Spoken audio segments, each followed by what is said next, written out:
kicking off the list at number 10, we have Erica Manson, aka Marionette. She made her comic book debut just 2 years ago in Doomsday Clock issue 1. Her and her father moved to the United States and opened up a puppet shop across the street from Maze Glass, which eventually led her to meet Marcos Maze, who would soon become her husband, but I'll get into that a little bit later. They started, of course, as best friends, while Marco's stepfather thought that she was a bad influence. Ooh! So Marco ended up saving Erica from some bullies, and then Erica's father committed suicide after corrupt police officers were extorting money out of him at his puppet shop. Now, of course, this already sounds like a villain origin story, but it gets worse. So Erica ended up getting payback on the policeman while, of course, becoming the alternate persona, Marionette, with her trusty lover sidekick, Mime, aka Marcos Maze, who I mentioned earlier. I love this duo, honestly. Like, the vibe reminds me of, like, from Baby Driver, where you have Buddy and Darling.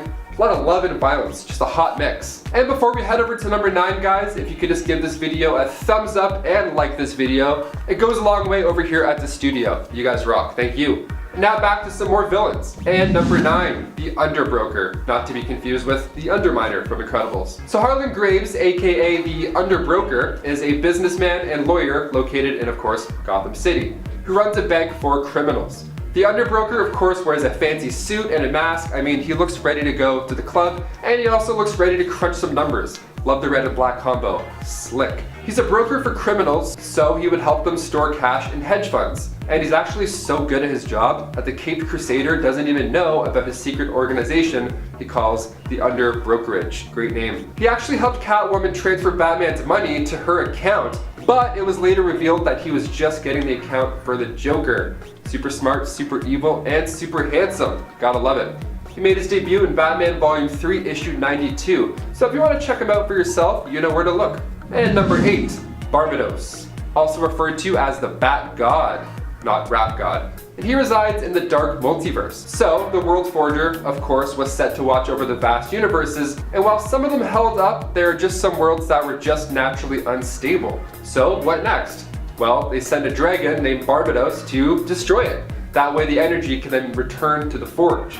Now, sometimes you like your job a little bit too much, and this was the case for the Bat God. See, he ended up killing his master and then had a real taste for destruction, thus corrupting the Forge of Worlds. So now, with Barbados not destroying these worlds and sending that energy back, these worlds ended up becoming part of the Dark Universe. His journey begins with Dark Days, the Casting, issue 1. Number 7, Savior. Savior is the future version of Tim Drake from the Titans Tomorrow alternate reality. Here, Tim Drake ended up taking on the mantle of Batman, but would eventually become known as the Vigilante Savior. You might be thinking, but Tim Drake is a good guy. He's not evil. What are you talking about? And normally, you'd be right. But in this reality, Tim doesn't end up quite as heroic as the main counterpart had hoped he'd grow up to be. This version of Tim comes to us from a much darker timeline, one where everything got so bad that he and his fellow Titans, known as actually one of the 2 different opposing Titans teams in the future, ended up adopting a zero-tolerance policy for criminals. Eventually, this future version of Tim Drake even ends up wielding the gun used to kill Martha and Thomas Wayne in his fight for vengeance. Basically, he becomes OG Batman, but even darker.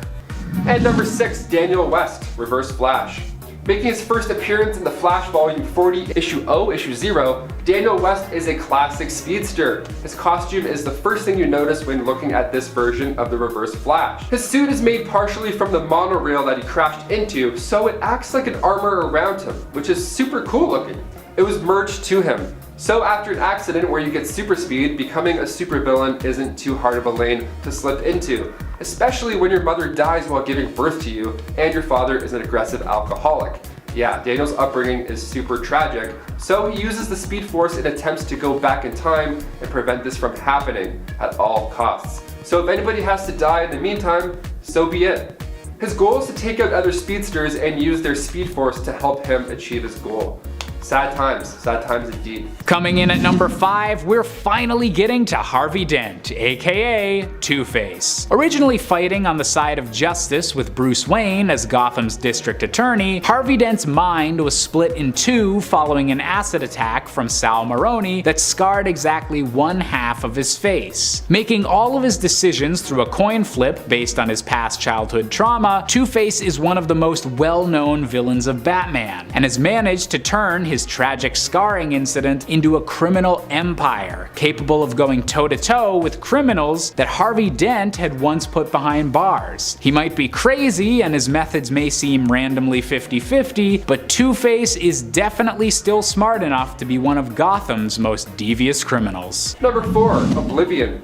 Making his first appearance in Green Lantern New Guardians Annual Issue 2 back in 2014, Oblivion is made of Kyle Rayner's rage, fear, and anxiety. He's the physical form of all of those traits and even believes himself to be Kyle Rayner. He stayed in his apartment and even tricked Carol into thinking that he was the real deal. So he has powers that allow him to shapeshift, teleport, he can project vast amounts of energy that match a white lantern, and he can also create illusions of people and objects. So one day Oblivion teleported Carol and himself to Arizona, where he used his powers to alter all the people in the buildings there. He's kind of annoying like that, you know? Number 3. Monarch. Monarch was actually revealed to be Hawk of Hawk and Dove, aka Hank Hall. But before we knew that, we simply knew Monarch as a tyrant ruling in a futuristic post-apocalyptic world. It turned out the death of Dove was what had prompted him to turn villain. Though, surprise surprise, Hank would later learn it was him himself from the future as Monarch who was responsible for killing Dove in the past. Gasp. Hawk would eventually go on to take up another villainous mantle, becoming known as Extant. As Extant, or Extant, Hank would team up with former Green Lantern Hal Jordan, now known as Parallax, during the events of Zero Hour. So yeah, pretty mega bad. Hal and Hank together planned to manipulate time in order to alter reality, making it as they wanted it to be. You know, if you're doing that, you're probably in the wrong. And number 2, the Court of Owls. I mentioned them earlier, so I figured since they're going to be in the new Robert Pattinson Batman flick coming out in 2022, they're worth a bigger mention. So since the New 52, the Court of Owls have picked up steam. Created by Scott Snyder, this new secret society looks as cool as they are. They're an ancient group that has been secretly controlling Gotham for a while. Like a while. They even go back to some early Bruce Wayne days, hence them being part of the Matt Reeves Batman plot coming up. Their top assassin, of course, being the guy I mentioned earlier, Talon. So he ended up attacking him, and then Bruce decided to do some detective work, discovering the secret society. So he finds out that the Court of Owls actually has secret headquarters in every building made by the Wayne Trust. Sneaky, sneaky. Gotta love secret cults. And finally, number 1, Mr. Bloom. One of the coolest looking guys on this list, Mr. Bloom made his debut in 2015 in Batman Volume 2, Issue 43. He began his journey by stealing high-tech seeds. Yep, you heard me, I said seeds. Makes sense why he's got the flower on his face. It goes well with the terrifying Slender Man look. I wonder what it smells like. Probably death or daffodils, one of the two. So after he took these super seeds, he got some superpowers, super strength, elasticity, hence the lankiness, and he can project flames and ice from his hands. Pretty neat. So he decides to give these seeds to a select few who desire superpowers. The only cost? Their life. I think next year for Halloween I'm gonna go as Mr. Bloom. Either him or Orlando Bloom. One of the Blooms for sure, I'm just not sure which one, you know? Coming in at number 10, we have Sal Maroni, one of the biggest mob bosses in all of Gotham City without any superpowers. Known for having zero regard for human life and having even supervillains think he's a cold-hearted murderer, Sal's most iconic moment was actually the creation of a villain later in this list, when he threw acid in the face of District Attorney Harvey Dent and permanently scarred both his face and his soul. And while this acid attack was retconned during the New 52 into having been committed by someone else in Harvey Dent's life, Sal continues to appear in Batman comics as a vicious and intimidating mafia figure. Coming in at number 9, we have Morgan Edge, the founder of Intergang. An international crime syndicate working in the shadows across the entire globe, Intergang was created while Morgan was being manipulated and tutored by Darkseid, who had been sending visions to Morgan ever since he was just a little boy. Appearing to the public to be the charismatic leader of a media corporation and a potential rival to Lex Luthor, Morgan was secretly running one of the world's biggest crime empires, all in the service of an intergalactic warlord. Some people just do it for the money, but Morgan Edge had a different sort of reasoning entirely, and even after cutting ties with Darkseid, would go on to help form the Superman Revenge Squad. Coming in at at number 8, we have Tobias Whale, the arch enemy of Black Lightning. An African-American albino crime lord that originally got his start as the leader of the gang known as the 100 in Metropolis, he's worked his way through many different criminal organizations over the years, even serving as a public face for Intergang for a time. His most notable criminal act occurred after the school teacher, Jefferson Pierce, spoke out against Tobias's drug trafficking, which Tobias repaid by murdering one of Jefferson's students. This incident was what prompted Jefferson to become the hero Black Lightning in the first place, and while it may have added a superhero to the world, Tobias's brutal way of sending a message shows that he's one of the most powerful crime bosses in all of Metropolis. And coming in at number 7, Voltoom, Earth 15. Making his first appearance in Green Lantern Annual Volume 5, Issue 1 back in 2012, also known as the First Lantern.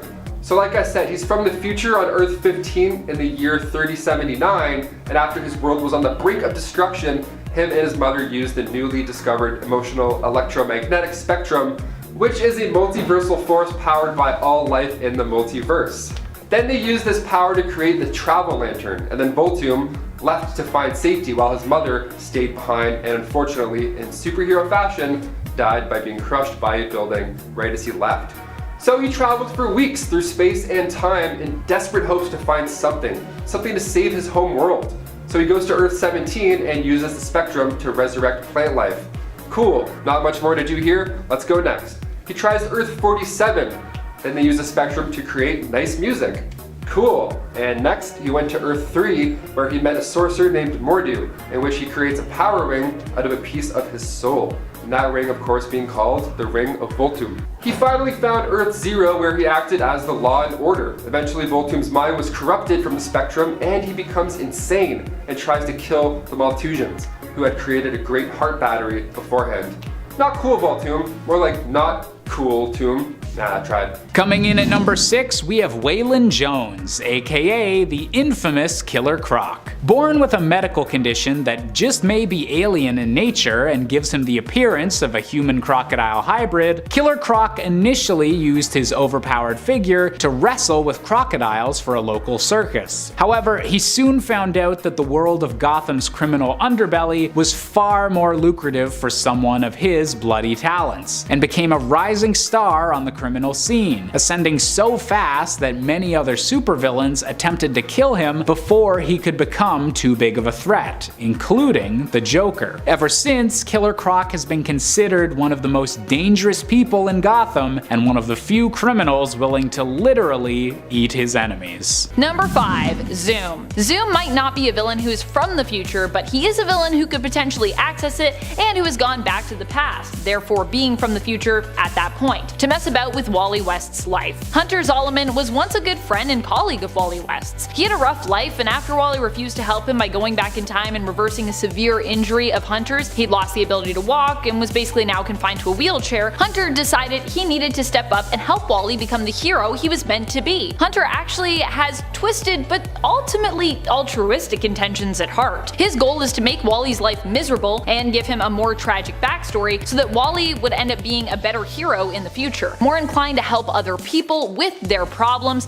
because he would understand them better. Of course, the reason the Flash did not decide to help Hunter is because he knew how dangerous messing with the time stream was. He was like, we can't just do that. But to Hunter, who had suffered throughout his life, he didn't see that as the real reason behind Wally wouldn't help. He was like, nah, that's not what it is, it's just you don't get it. Let me go make your life miserable and then you'll get it. You're welcome.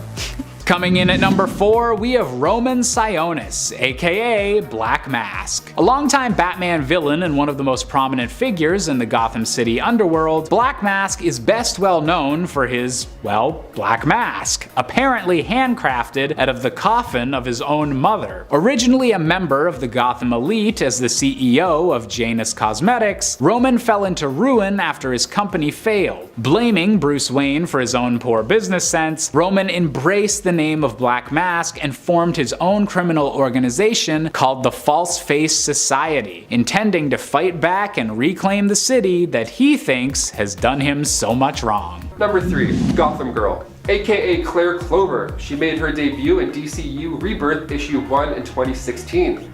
Her and her brother Hank both traded in years of their lives for superpowers. So they can either live 2 years at Superman's level, or live a few hours with godlike levels, which is really interesting. If you had this power, which way would you go? Let us know in the comments, because I'm curious. So Batman ended up taking Claire and Hank under his wing, but unfortunately, Psycho Pirate's mind manipulation ended up getting the better of him. Hank ended up using all of his life force just to defeat the Justice League. After his death, Claire wasn't doing too well. Batman even told her his real identity and how he sometimes likes to talk to his dead mom as well. How lovely, what a nice little bonding moment.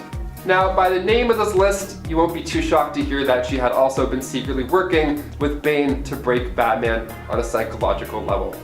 Not cool. Coming in at number 2, we have the one and only Lex Luthor. Hating the idea of an alien like Superman having so much power and receiving so much love on planet Earth, Lex Luthor has been everything from a mad scientist to a ruthless businessman to even the President of the United States in his desperate quest to rid the world of the Man of Steel once and for all. Throughout all of this, Lex has secretly run one of the world's most high-tech criminal enterprises, using his various connections with other criminals to further his own schemes and either aid LexCorp or hurt Superman. He may be merely a human being, but Lex is a criminal with enough power to stand up to Superman. And finally, coming in at our top spot, we have the one and only Joker. With so many interpretations and versions over the years, there's one aspect of the Joker's character that seems to show up more often than not, and that's the amount of henchmen he's able to maintain control of despite his unpredictability and complete insanity. Despite all of that, the Joker's criminal empire is often capable of rivaling even those belonging to villains that have been meticulously plotting their crimes for decades. And because of his sheer unpredictability and the loyalty he's able to inspire in people crazy enough to follow him, the Joker just might be the most dangerous crime boss in the entire DC universe. Number 10. Clock King number 2. Clock King the Second?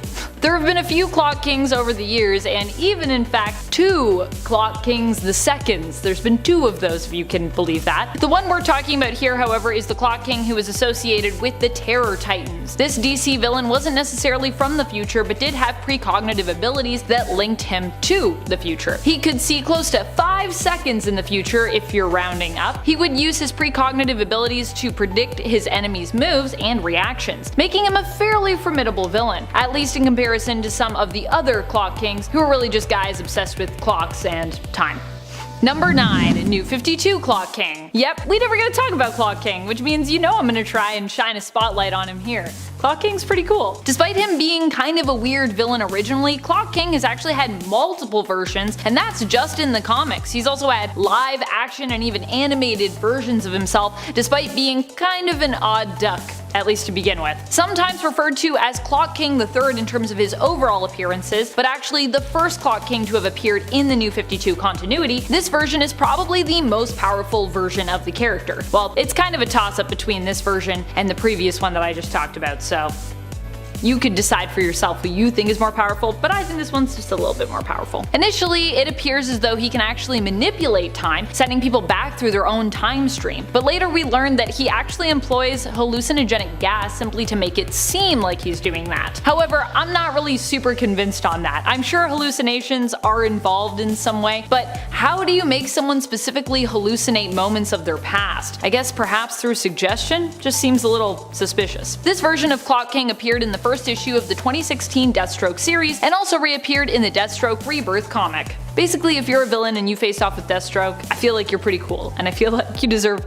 a place on a powerful list. And friends, before we move on to this next spot, if you are loving this list and you want more lists like it where we talk about cool time-traveling future villains, be sure to let us know by giving this video a thumbs up. Number 8. Magistrate. Initially, the Magistrate was thought of as a figurehead for some dark and sinister organization prior to Future State comics being released, and based on the synopses that we got for that event/comic line. However, once we finally got into the Future State of Gotham and got the comics, we learned that Magistrate was actually more a paramilitary force which had taken hold over Gotham. And now in the current run of Batman, it's made to seem like the Magistrate was actually a program launched by Simon Saint to help Gotham fight against crime and masked vigilantes, good or bad alike. Either way, the Magistrate is definitely a frightening antagonist, especially in the sense that it's not one that you can directly hit, as it's not a physical character, but more of an idea or concept that needs to be dismantled.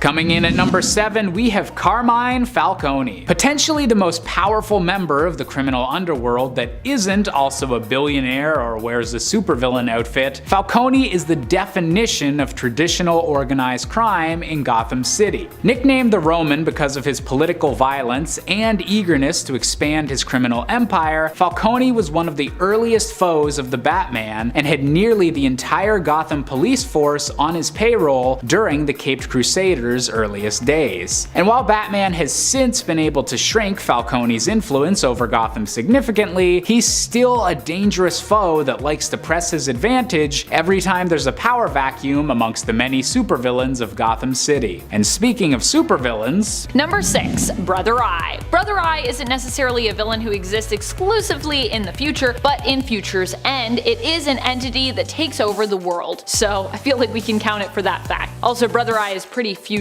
in terms of its concept. Brother Eye was initially created to be a hero, protecting the world from any threat. In Future's End, the artificial intelligence was created by Batman and Mr. Terrific, but its prime directive ended up kinda corrupting it. Brother Eye came to realize that humanity's greatest threat was actually humanity itself, and sought for complete control over the people of planet Earth, seeing this as the only way to protect them from themselves. It's that age-old AI warning story. Be careful what you wish for, or one day AI technology may just rise up and realize how awful you really are and either hold you prisoner for the rest of your life or just kill you.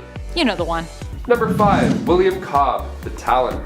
He made his comic book debut in 2011 back in Batman Volume 2, Issue 2, and the Talon is an assassin for the Court of Owls, who claims to have killed several Wayne family members, including Bruce Wayne's great-great-grandfather, Alan Wayne. Not a bad resume. He began his early days juggling baseballs on the street just to get by, and after his father had passed away tragically while building a bridge for Cameron Kane, he began his early days juggling baseballs on the street just to get by, after his father had passed away tragically while building a bridge for Cameron Kane. So he would earn some money and then sneak it into his mother's purse. What a gem. And then one day somebody was watching his act and then got pickpocketed. So William Cobb noticed and hucked one of these baseballs at him, saving the day. The man offered him a job at a circus as a thank you. So he started using knives instead of baseballs to amp up the act, keep it fresh, and eventually met his love Amelia back when he returned to Gotham. Now he was a celebrity though. Amelia's father didn't like the two in love, so he told William to beat it. Amelia at this time was actually pregnant. Ruh-roh. So Cobb joined the Court of Owls and became one of the Talons, and went back to Amelia's house to kidnap his own son. His son ends up becoming the Gray Son of Gotham, John Grayson's father. Number 4, Savitar from the Arrowverse. This villain is actually a time remnant of Barry Allen and is a combination of the comic book versions of Savitar and Future Flash. Savitar is what ends up happening to Barry Allen if he decides to go down a much darker path. Being spurned by his friends, Team Flash, he instead sets out to become the very thing that ruined his own life. He becomes obsessed with power and aims to become a god. Savitar looks super futuristic and could be considered to be even more powerful than the main continuity version of Barry Allen from CW's The Flash. Savitar also possesses the artifact known as the Philosopher's Stone, made out of pure Speed Force energy. The Philosopher's Stone grants Savitar additional powers and rule over alterations made to reality. With it, he additionally becomes a powerful telepath. Coming in at number 3, we have Oswald Cobblepot, aka the Penguin. The owner of the Iceberg Lounge, perhaps the most famous criminal hangout in all of Gotham, the Penguin might look similar to his namesake, but is far more deadly in reality. While an impressive crime lord even without any superhuman enhancements, the Penguin is made extra deadly by the special umbrella he carries, which is always stuffed to the brim with different lethal gadgets to help him fight against Batman or any other supervillain that seems interested in starting a turf war. Number 2, Reverse Flash. One of the most powerful villains out there when it comes to villains from the future is Reverse Flash, aka Eobard Thawne. This villain has found a special kind of way to torment his arch nemesis Barry Allen, and even hurt him so much that Barry at one point killed him out of fear of what he would do to those that he loved. That's how much Reverse Flash had messed him up. We'd also learn later on that Eobard was responsible for one of the most tragic and pivotal moments in Barry's life, the death of his mom. mom, Nora Allen. Many people for years believed it was Barry's father who had committed the crime, causing even more grief for young Barry and his family throughout his life. Number 1. Time Trapper. He's a time trap. Or she, depending on which story you're reading in regards to this character's true identity. Multiple true identities over here. Time Trapper has been implied to be a few different people when it comes to their true identity. One of the more notable folks who has been the implied true identity of the villain is Superboy Prime. If that was true, or I guess when that was true perhaps I should say, then that would make Time Trapper pretty crazy powerful, both strength-wise and of course power-wise as well. The Time Trapper throughout the years has been shown to have crazy control over time. They can block time travel, manipulate someone else's time stream, aging them prematurely for example, and can even take entire planets out of time, slicing pieces of that time off to capture them for their own use. It's been theorized by Brainiac 5 that what Time Trapper really may be is a sentient alternate timeline, forever in a constant battle or struggle with the main one.